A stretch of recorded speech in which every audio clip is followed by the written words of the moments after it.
Anong fearless forecast mo, Kong, sa Justice Committee tungkol doon sa impeachment ni Vice President Sara?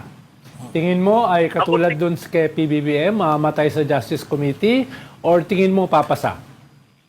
Fearless forecast lang. Ang tingin ko, mga pag-uusapan na matagal. Palagay ko, bibigyan nila i-declare nila na may sufficiency in form and substance. So pag natin substance, makikinig. Yung mga allegations, kung presidensya, tapos tatagal.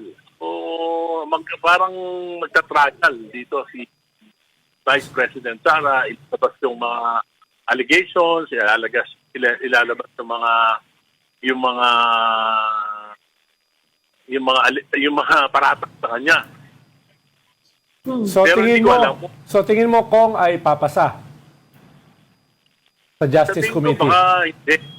Baka hindi. Hindi, sa Justice Committee baka papasa. Pero pagdating sa plenary, baka hindi na makakuha ng 106? 130.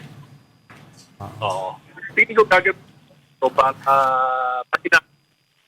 si Vice President Sara at pagka depende siguro kung talagang humina, baka palusot para makapag-trial sa Senado. Kasi tingin ko, tinitingnan din ng mga politiko, tinitingnan namin, papasa ba ito sa Senado? Kasi kung hindi papasa, sa 2028 election, may epekto ito bawat tatakbong kongresista.